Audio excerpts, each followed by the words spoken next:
Assalamualaikum warahmatullahi wabarakatuh. Alhamdulillahirabbil alamin. Wassalatu wassalamu ala asyrafil anbiya'i wal mursalin sayyidina wa maulana Muhammadin wa ala alihi wa sahbihi ajma'in. Amma ba'd. Segala puji hanya bagi Allah Subhanahu wa taala. Shalawat serta salam semoga tetap tercurahkan kepada junjungan kita baginda agung Nabi Muhammad sallallahu alaihi wasallam serta keluarganya, para sahabatnya serta pengikutnya sampai akhir zaman. Amin amin ya rabbal alamin. Alhamdulillah, berjumpa kembali dengan saya Toha Nasur dari Pustaka Al-Muhibbin.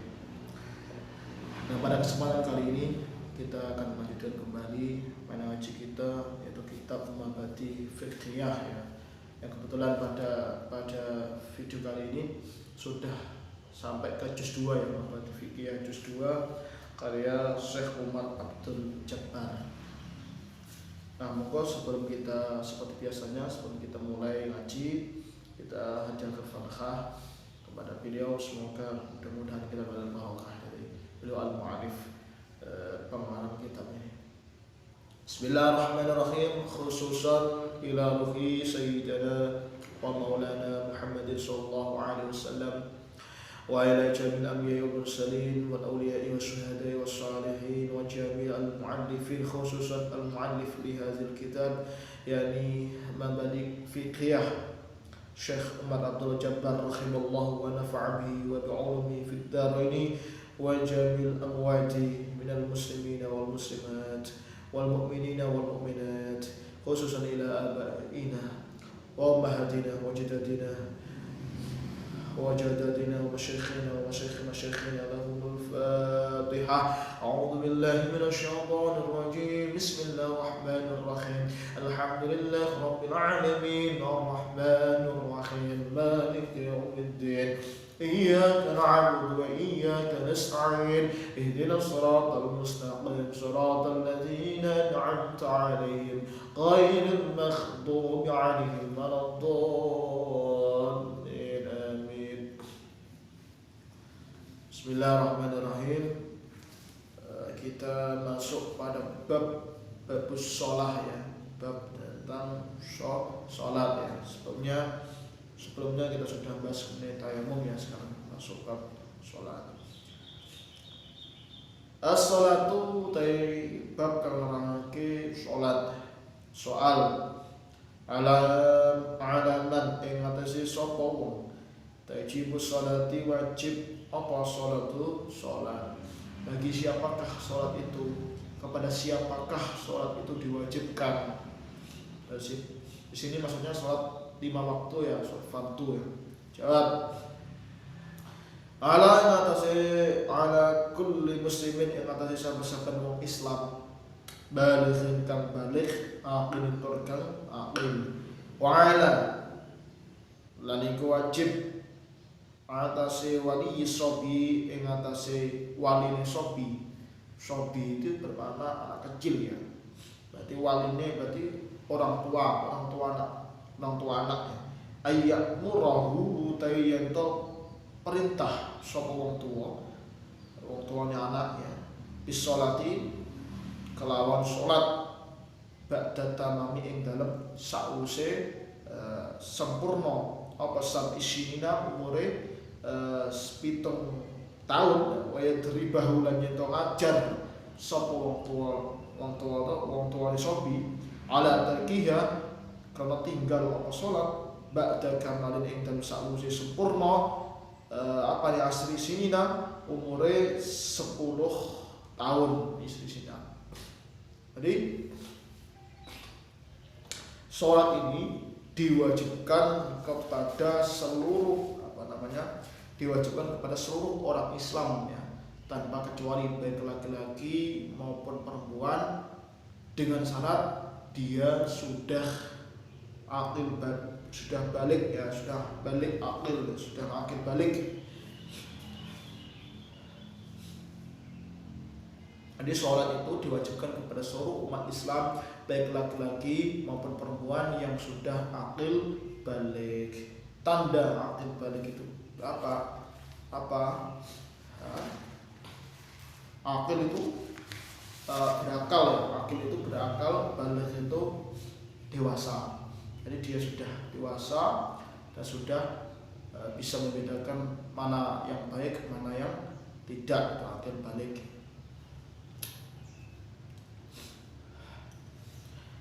Nah, sholat di sini adalah sholat seperti yang sudah saya jelaskan ya sebelumnya, yaitu sholat fardu ya, sholat 5 waktu, dan ini hukumnya wajib dikerjakan. Jika ditinggalkan maka dia berdosa, dan jika dilaksanakan maka dia mendapatkan pahala. Walisawya yaqulu bisalah ba'da tamamin, dan sausi sebenarnya sampai sinina berapa umur 7 tahun. Dan untuk di sini ya, untuk orang tua atau wali itu dalam mendidik anak, ini berisi dalam parenting Islami ya. Ini dalam mendidik anak utamanya sholat. Bahkan sholat itu usia 7 tahun ya, ini ya, wala fi syabi an yaqulu sholat pada tahun syabi, pada usia 7 tahun harus sudah dibiasakan untuk melaksanakan ibadah sholat ya, harus dibiasakan. Kalau bisa sejak kecil sudah diajak sholat, dibiasakan. Untuk umumnya usia 7 tahun itu harus sudah dibiasakan. Dan wedribu ala tarkiha ba'da kamil asri sinina, dan ketika usia 10 tahun ya, ketika si anak itu usia 10 tahun, sudah menginjak usia 10 tahun, dia kok meninggalkan sholat, maka orang tua itu boleh memberikan sedikit pelajaran kepada si anak ya, tujuannya ya untuk memberikan sanksi sedikit agar dia kelak sudah dewasa tidak gampang untuk meninggalkan ibadah sholat. Karena di usia itu kan sudah balik ya, balik itu kalau laki-laki untuk sudah keluar sperma atau mani, sudah mimpi basah, sedangkan wanita sudah menstruasi ya. Biasanya umurnya kalau menstruasi itu biasanya umurnya berapa? 10-15 sudah keluar ya umurnya kalau anak sekarang. Nah, makanya itu secara syariat di sini kalau sudah umur 10 tahun yang waktunya itu kok berani meninggalkan ibadah sholat, maka orang tua diperbolehkan untuk memberikan sedikit pelajaran atau sanksi terhadap si anak tersebut. Nah, ini sesuai dengan hadis Rasulullah SAW yang diriwayatkan oleh Abu Dawud. Gimana bunyinya hadisnya? Bismillahirrahmanirrahim.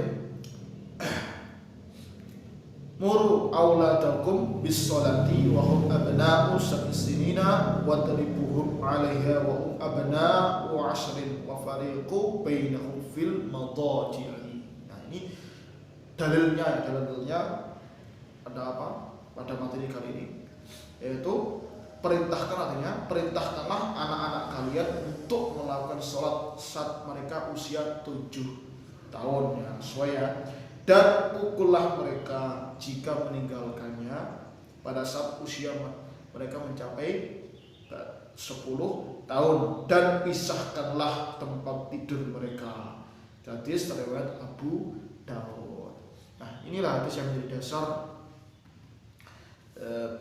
tentang perintah kita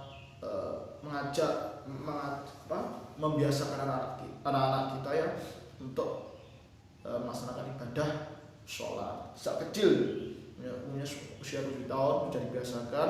Jika usia 10 tahun mereka berani meninggalkan maka boleh dipukul ya, tapi dengan beberapa syarat atau ketentuan ya, nggak boleh kita syukur mukul ya, nggak boleh ya.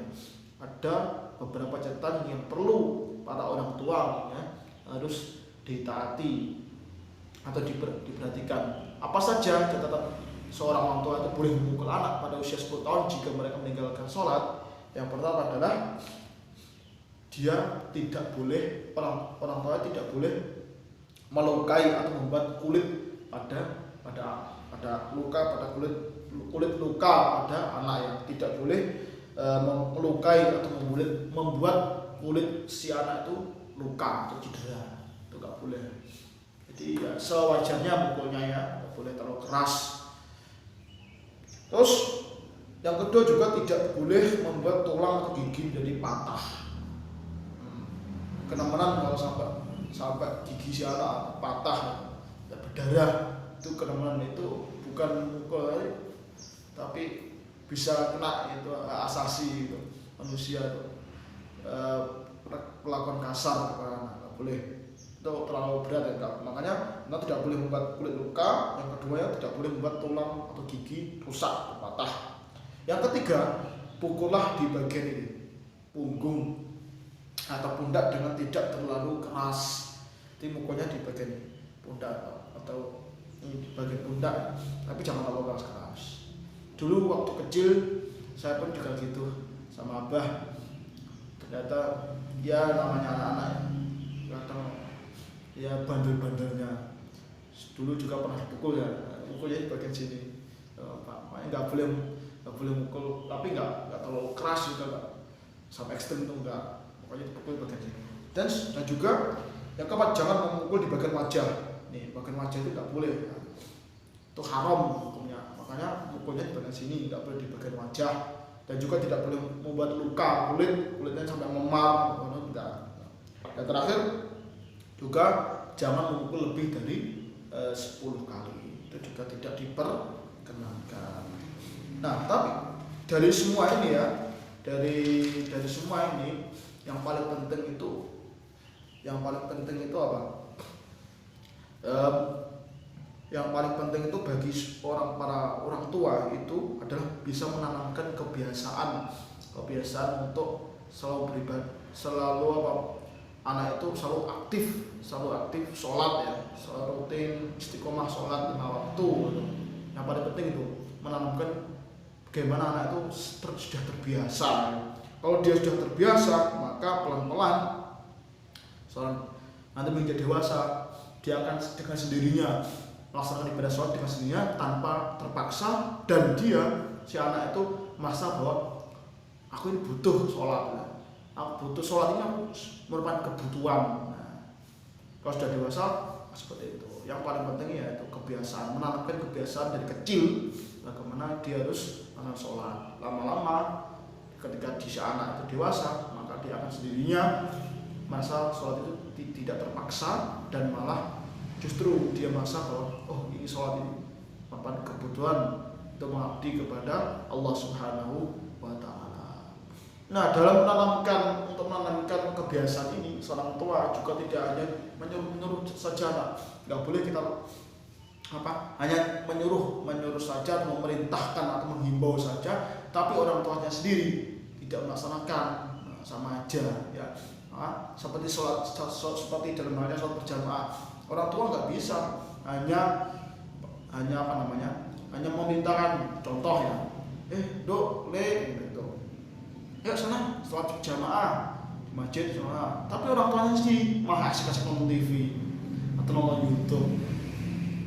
Itu malah nggak bagus, malah itu adalah perbuatan yang tidak benar. Justru kalau memang menanamkan benar-benar tertanam pada anak dan sampai dewasa tidak berani meninggalkan sholat, yaitu kita harus mengajaknya, memberikan teladan kepada si anak. Ya kita kalau main sholat jamaah, ya kita ajak anak-anak kita ya, para orang tua untuk sholat berjamaah, atau bisa juga mereka kita ajak ke masjid atau mushola untuk sholat berjamaah. Gitu. Insya Allah lambat laun dengan berjalannya waktu mereka terbiasa dengan sendirinya. Itu paling bagus ya, ketimbang kita hanya ngomong-ngomong saja atau hanya mengimbau saja, tapi kita juga bisa memberikan teladan. Nah, itu. Bagi para orang tua catat ini ya, harus jadilah orang tua teladan ya, tidak hanya menyuruh-nyuruh saja, tapi juga melakukannya. Gitu. Dan di bagian akhir tadi juga jelaskan ya, wa fariqu bainahum fil madadi ya, dan pisahkanlah tempat tidur mereka. Tadi di hadis pertama, di bagian pertama perintah untuk membiasakan sholat ya kepada anak-anak. Yang terakhir dia juga dan pisahkan tempat tidur mereka. Itu juga anjuran untuk kita memisahkan tempat tidur dengan anak ya, para orang tua. Kalau dia sudah dewasa, si anak itu sudah katakanlah sudah balik, si laki-laki si anak laki-laki itu sudah mimpi basah. Kalau si perempuan sudah menstruasi, maka diharuskan untuk memisahkan tempat tidurnya. Jadi buat ruang yang berbeda. Ini ada kamar orang tuanya, kamar anak gitu ya. Jangan jadikan satu, kamar orang tua sama kamar anak. Utamanya si anak itu sudah balik. Kalau belum balik jadi satu nggak apa-apa. Kalau sudah balik lebih baik dipisahkan, dibuat kamar sendiri. Jangan campur. Kenapa?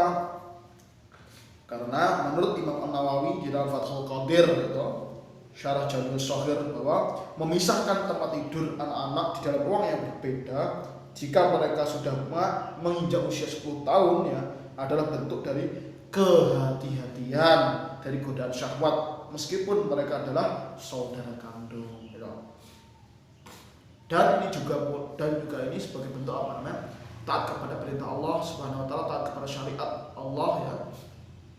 Dan menjauhi segala larangannya. Ini juga termasuk ini menghindarkan dari syahwat baik walaupun saudara kandung ya, tapi dilatih ya. Dari usia sudah 10 tahun sudah balik, kurang lebih usia 10 tahun kita pisahkan baca. Kalau sebelum usia 10 tahun dicampur nggak apa-apa, tapi kalau sudah 10 tahun kita pisahkan. Ya, kita punya ruangan sendiri. Kamar orang tua, terus kamar anak. Kalau anaknya laki-laki, ya kamarnya laki-laki. Kalau kamarnya atau kamar nggak apa-apa, tapi kalau anaknya laki-laki dan perempuan lebih baik juga dipisahkan. Kalau sudah balik ya, kalau mereka sudah sama balik, kita pisahkan. Kamar laki-laki ini, kamar perempuan ini, kamar orang tua ini. Ya, makanya. Sini paham ya. Terus lanjut. Udah pakai soalnya. Soal iku kam piro surutu sholati utai piro syarate sholat. Ada berapa macam syaratnya sholat ya? Jawab surutuha utawi piro syarate sholat iku khamsatun ana 5. Syarat sholat itu ada 5. Yang pertama at-taharatu suci minal khadasi saking hadas ala kebarikan gede wal asghari lan kang cilik. Yang pertama adalah suci dari hadas kecil maupun hadas besar. Syarat sholat sahnya sholat itu harus suci dari hadas kecil maupun hadas besar. Hadas kecil seperti kentut, kencing, itu hadas kecil ya. Kalau kentut, kencing, terus buang air besar itu besar saja. Kalau kentut, kencing atau buang air besar maka harus wudu, terus setelah itu baru bisa melaksanakan sholat. Dan hadas besar yang mewajibkan mandi seperti keluar air mani, tubuh dan sebagainya, itu hadas besar ya, wajib mandi dulu baru wudu terus melaksanakan sholat. Yang kedua taharatul badani, itu harus suci dari badannya, wasaubilan pakaiannya, wal makanilan tempatnya, minan najasati dari najis. Badannya itu harus suci, itu dengan wudu, mandi, terus suci dari najis ya. Terus pakaiannya pun juga harus terbebas dari najis, tidak ada kotoran atau telek itu, tidak ada kotoran yang menyebabkan najis. Terus tempatnya pun juga harus suci dari hadas, suci dari najis ya. Minan najasati saking berapa najis. Badannya, pakaiannya, tempatnya harus semuanya harus suci. Itu secara fikih itu semua itu. Kalau itu tidak terpenuhi maka sholatnya tidak sah. Termasuk juga usahakan pakaiannya, terus itu juga usahakan juga halal ya, halal thayyibah. Nggak boleh tidak hanya suci tapi juga halal. Kenapa? Di dalam hadis yang dimuat juga di dalam kitab Arba'in Nawawi karya Imam An-Nawawi sebutkan ya bahwa ada suatu laki-laki yang pakainya lusuh banget, pakainya apa namanya bersih ya, pakainya bersih tapi cuma itu pakaiannya itu tidak halal ya, cara mendapatkannya tidak halal tapi haram semua, pakaiannya haram, pokoknya pakaiannya haram, makanannya haram, semuanya mau serba haram. Tapi dia berdoa, Master, ya Allah, ya Rabb, itu nggak bakal dikabulkan karena ya Pak, karena semuanya haram. Maka usahakan kalau tidak usahakan pakaiannya halal ya, makanannya halal, terus juga suci juga, pakaiannya juga suci. Jadi secara fikih juga sah, terus secara agama juga syarat juga dari segi makanannya, pakaiannya juga harus halalan thayyibah. Itu insya Allah selain sah, selain dapat pahala, juga doa-doa kita insya Allah juga diijabah oleh Allah Subhanahu wa Ta'ala. Gitu ya. Jadi nggak hanya kita perhatikan kesuciannya saja, tapi cara mendapatkannya pun juga harus diperhatikan. Harus semua yang masuk ke dalam badan kita harus semuanya halal. Nggak boleh ada campur-campurannya atau subhat, perkara-perkara yang lain dah. Subhat pun juga harus dihindari ya. Nggak hanya haram pun, tapi subhat yang nggak jelas itu juga kesetujuannya juga dihindari. Gitu ya. Yang ketiga, syatrul aurati, yaitu menutup aurat. Syarat diterimanya sholat itu ya tadi ya, pertama suci ya, suci tidak harus kecil, harus besar, pakaiannya suci, badannya suci, tempatnya suci, terus halal pun semuanya didapatkan juga dengan cara halal. Terus yang ketika juga harus menutup aurat. Nah, menutup aurat ini juga dibagi beberapa macam. Kalau aurat laki-laki di dalam sholat maupun di luar sholat itu ya, atau dari pusar sampai dengkul itu apa? Lutut ya, sampai lutut. Dari pusar sampai lutut baik di dalam sholat maupun di luar sholat, itu aurat laki-laki. Tapi kalau di luar sholat, kalau ketemu dengan lawan jenis misalnya, ya tutuplah semuanya ya, pakai baju, yang pakai celana atau pakai sarung yang sempurna. Jangan mentang-mentang telanjang dada nggak apa-apa, yang penting nggak kelihatan udelnya, pusarnya nggak kelihatan pusarnya ya, dan juga nggak kelihatan di atas dengkulnya atau di atas lututnya. Yang penting nggak baina sholati yang penting nggak di antara dua di antara dengkul, pusar sampai lutut nggak kelihatan ya. Walaupun begitu tetap kalau bisa sempurna kalau ketemu dengan orang lain atau lawan jenis. Termasuk juga sholat pun juga demikian, walaupun aurat laki-laki itu dari pusar hingga lutut ya, walaupun begitu tetap sholat pun adabnya juga pakai baju yang sempurna, pakai peci, pakai baju, pakai sarung atau pakai celana ya. Walaupun telanjang dada boleh, tapi adabnya pun nggak bagus. Masa menghadap Allah kita telanjang dada walaupun auratnya tertutupi ya, jangan. Laki-laki begitu. Nah ya, di dalam kitab Shafinatul Najah juga jelaskan aurat itu dibagi menjadi 4 macam ya. Seperti kalau aurat itu arbaun, aurat ini ada 4 ya. Auratul rajuli mutlaqan, aurat laki-laki secara mutlak, wal amati fi shalah, di dalam aurat laki-laki secara mutlak dan budak, fi sholati, di dalam sholat, ma baina sholati wa rukbati, antara lutut dan pusar. Itu aurat laki-laki secara mutlak di dalam sholat, dan di luar sholat pun juga pendapat Syafi'iyah itu ya, dari pusar, dari lutut, dari pusar hingga lutut ya. itu aurat yang harus ditutupi. Selain itu boleh dibuka. Waktu sendiri pun juga gitu ya, harus ditutupi.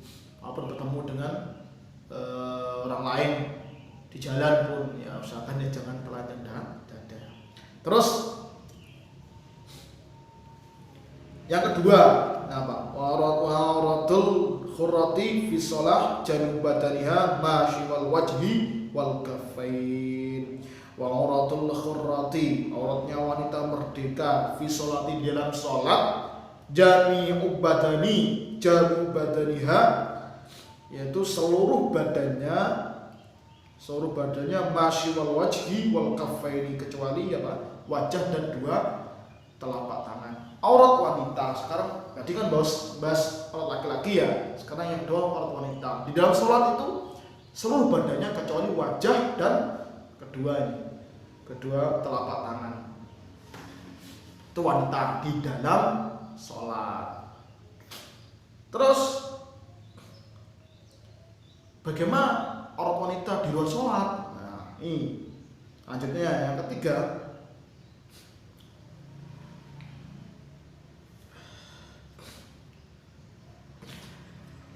Yang ketiga, wa'uratul khurrati wal amati, yaitu auratnya wanita merdeka dan budak, wal amati indal ajnabi, di hadapan atau di dekat laki-laki lain, janul badani, seluruh badan. Ini menurut Imam Syafi'i, menurut mazhab Syafi'i dan kalangan Syafi'iyah, itu aurat wanita itu seluruh badan ya. Berarti maknanya apa? Berarti dia wajib bercadar. Itu wanita itu menurut mazhab Syafi'i itu wajib bercadar. Jadi hati-hati bagi kalian yang agak sentimen atau apa melihat orang bercadar, teroris no, jangan dikatakan teroris, karena itu apa? Dia itu mengamalkan mazhab Syafi'i, yaitu wajib menutup aurat secara sempurna, yaitu dengan bercadar. Itu menurut mazhab Syafi'i gitu ya.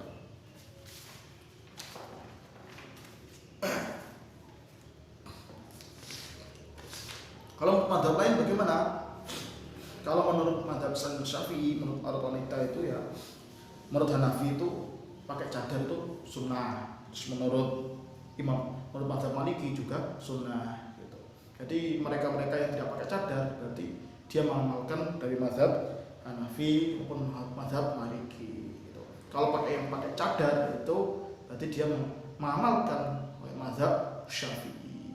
Dan ini nggak boleh dicela ya, nggak boleh kita cela orang yang bercadar.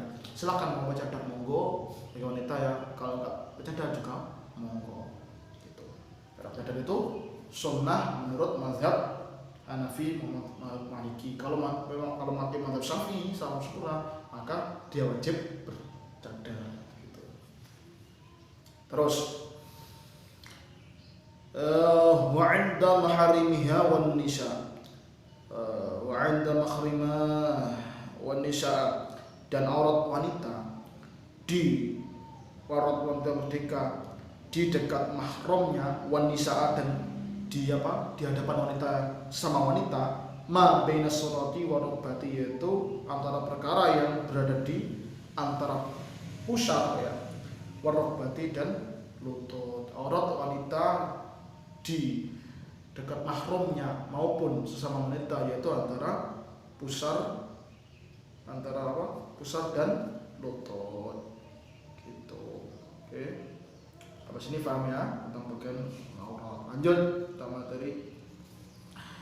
Tadi saya jelas ya. Yang pertama suci, harus suci dari hadas kecil maupun hadas besar. Yang kedua badannya harus suci, pakaiannya harus suci, tempatnya harus suci dari segala najis. Yang ketiga harus menutup aurat sebesarnya sahnya sholat. Yang keempat ma'rifatul dukhulil waqti, yaitu harus mengetahui waktunya sholat. Dia harus mengetahui waktu sholat, kapan waktunya sholat. Jam segini, waktunya sholat zuhur, jam segini waktunya sholat asar, jam segini waktunya sholat maghrib, semuanya itu harus tahu kan, semuanya Islam harus tahu oh ini waktunya sholat apa kita harus tahu. Beruntung ya di Indonesia kan ada apa, kita di mana azan ya, pertanda oh ini sudah masuk waktu ini ya, ini harus tahu. Insyaallah ini semuanya tahu ya, nggak ada yang hal yang nggak tahu ini jamnya oh ini dhuhur apa asar ya, oh, kalau jam ini insyaallah semuanya pada tahu ya kalau masalah ini. Oh ini waktunya sholat asar jam apa, jam 3 jam 4 sekitar segitu. Oh ini waktunya sholat zuhur dari jam segini sampai jam segini, insyaallah semuanya tahu. Oke ya. Tapi juga nanti di bagian belakang juga kita ada pembahasannya yang mana waktu sholat. Yang kelima, istiqbalul qiblati, yaitu menghadap kiblat. Sholat itu harus menghadap kiblat. Kalau di Indonesia kiblatnya agak condong ke barat, tapi baratnya agak utara sedikit ya.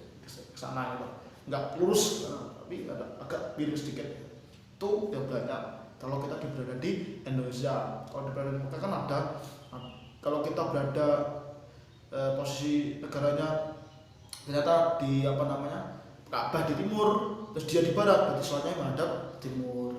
Jadi sholat itu bukan menghadap ke barat tapi menghadap ke kiblat. Kebetulan Indonesia kan wilayahnya kalau di timurnya Ka'bah, jadi kita menghadap ke barat tapi baratnya agak tenang sedikit gitu kiblatnya, jadi menghadap ke Ka'bah. Itu ya, kita cukupkan sampai sini. Mudah-mudahan sedikit yang saya sampaikan mudah-mudahan bisa memberikan manfaat, dan kurang lebihnya saya mohon maaf yang sebesar-besarnya jika masih ada penyampaian saya yang kurang dimengerti. Mohon maaf. Jika ada pertanyaan juga silakan di kolom komentar, boleh kalau ada pertanyaan. Kita tutup ya ngaji kita hari ini dengan sholawat dan doa sebagaimana yang kita baca. Bismillahirrahmanirrahim. Rabbi fanfa'na bi barakatihim wa dinal husna bi khurmatihim wa amitna fi tariqatihim wa mu'afatihim minal fitani. Rabbi fanfa'na bi barakatihim wa dinal husna bi khurmatihim wa amitna fi tariqatihim wa mu'afatihim minal fitani. Rabbi fanfa'na bi barakatihim wahdinal husna bi khurmatihim wa abidna fi tariqatihim wa mu'afatihim minal fitani. Allahumma inni astawdi'uka ma 'alamtani fardudhu ilayya inda hajati ilayhi wa la tunsinihi ya rabbal alamin. Allahumma inni astawdi'uka ma 'alamtani fardudhu ilayya inda hajati ilayhi wa la tunsinihi ya rabbal alamin. Allahumma inni astawdi'uka ma 'alamtani fardudhu ilayya inda hajati ilayhi wa la tunsinihi ya rabbal alamin. Jangan lupa subscribe dan klik tombol lonceng yang ada di kanan atas agar Anda tidak ketinggalan video-video saya selanjutnya. Oh ya, sekalian saya juga minta maaf, mohon maaf lahir dan batin jika ada yang salah, jika selama ini ada perkataan atau perbuatan yang kurang berkenan di hati Anda. Selamat menjalankan ini pas-posi video ini dibuat itu pada akhir Ramadan, dan selamat berhari raya dan Idul Fitri 1441 Hijriah. Insyaallah jatuh pada hari Ahad besok ya. Selamat ya, walaupun di kondisi pandemi ini kita tidak bisa silaturahmi secara fisik, tapi insyaallah mudah-mudahan doa dan silaturahmi secara online tetap harus berjalannya. Kita saling doa mendoakan mudah-mudahan yang terbaik dan saling maafkan walaupun secara online. Kalam Allah muwaffiq ila aqwamit thoriq. Assalamualaikum warahmatullahi wabarakatuh.